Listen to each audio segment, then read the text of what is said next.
Listen. Vinny. Here. There. First. Yeah. What happens? Let's take these names then, which are light names, and say, okay, when Judy, who is Lith, exits through the pineal gland at 186,100 miles an hour, she goes to see her uncle who died. Lith sees Strawn. And Lith and Strawn know each other like that. Both of them are freed from this. Both of them are still in the same cluster. Both of them knows what the job is, what they have to do. Penny leaves. Bliss exits to the light. Tell me somebody in your family's died. What's your name?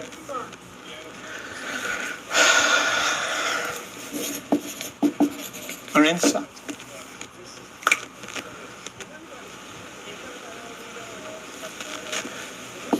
Nothing to do with Florence anymore, nothing to do with all the stuff, nothing to do with any of that. The discussion is how well did we do in breaking, and Melissa says, gee, I really started to make some progress. Melissa says, I never knew anything about that, but I do now. Go back. So we start to communicate and understand all of these are part of your cluster out there in light as they were part of your family here. But they are not the same person. They do not carry the same burdens. They do not carry the same traditions. All of that is gone because now you are part of the atomic nuclear life kingdom energy cycle. That's gone.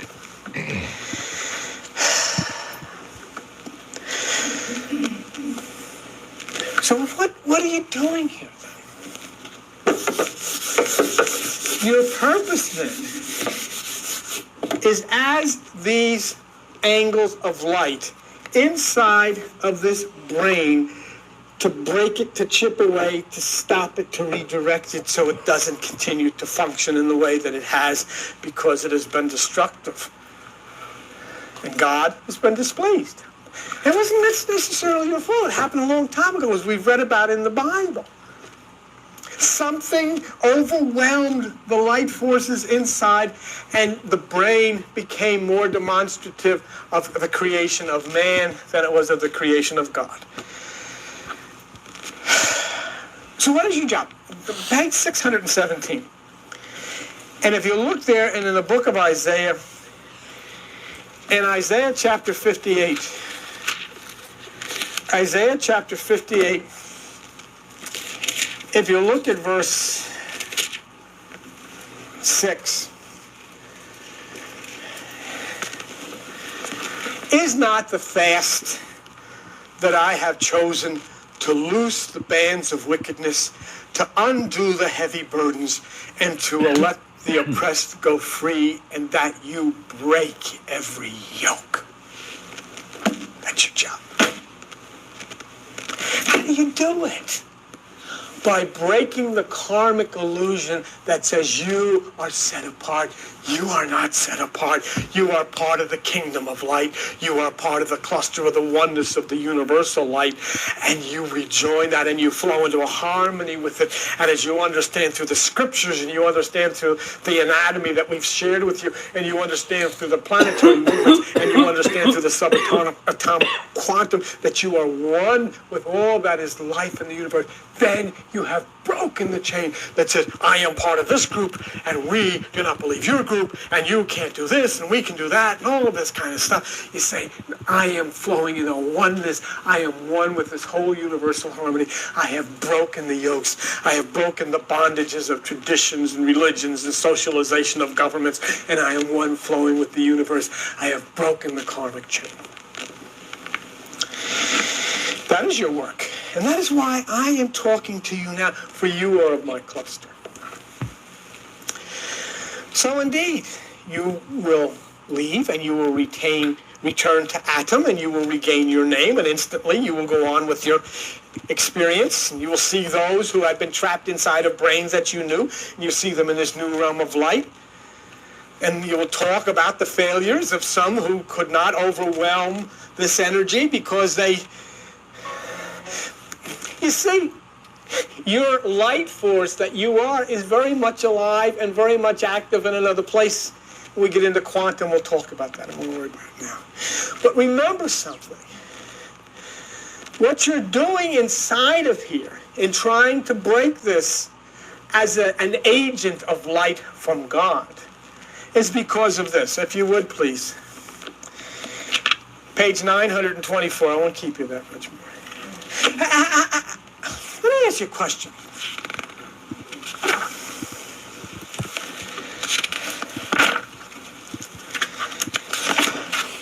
Have you ever heard of existentialism? Existentialism is very interesting.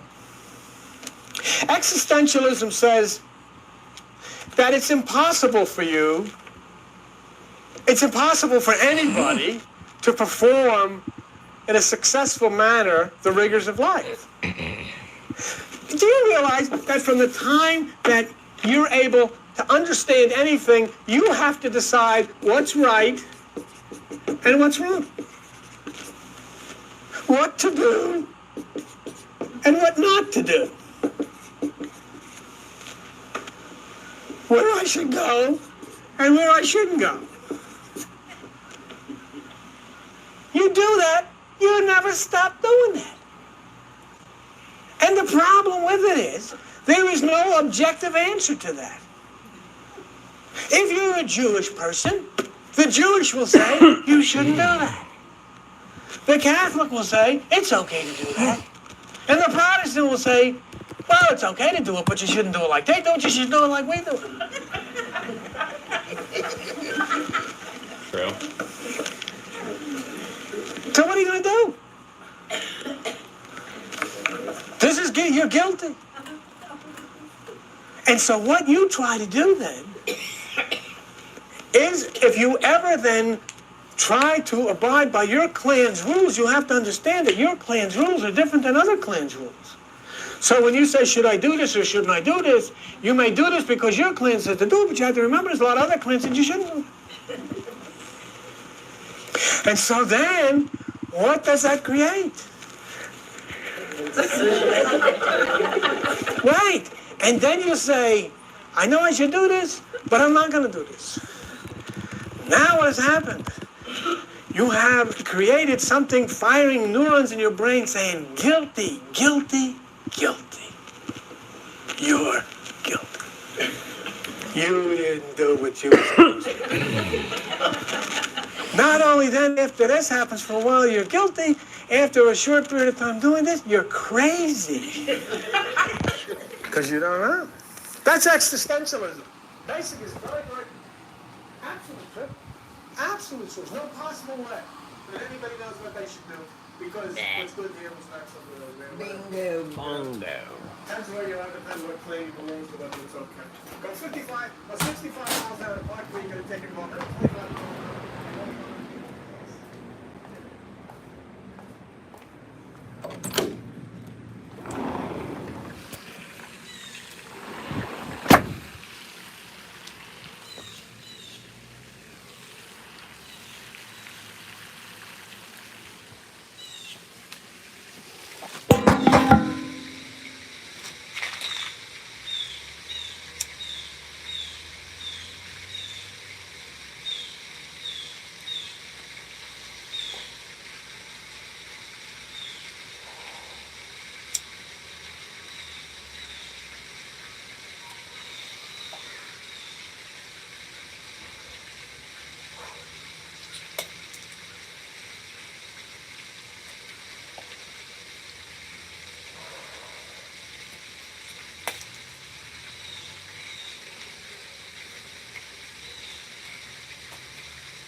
Motherfucker.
Okay.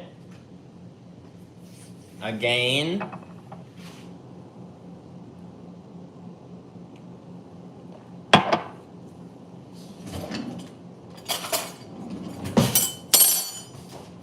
Is this clean?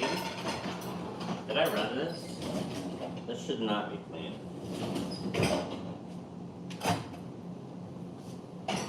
I bet it did get run out.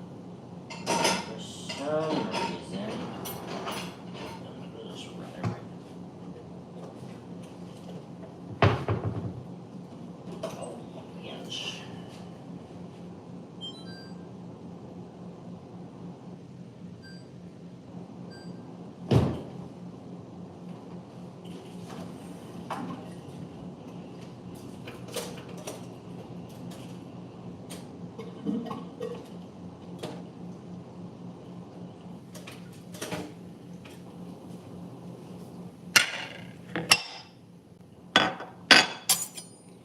Ba-ba-da-ba-dee-ba-doo.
Hooray!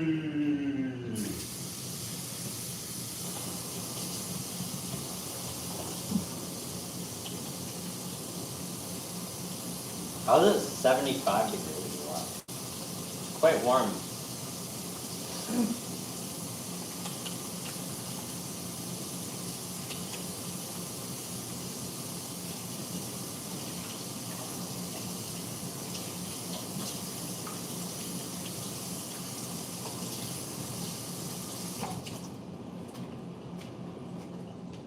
Do you remember? Do you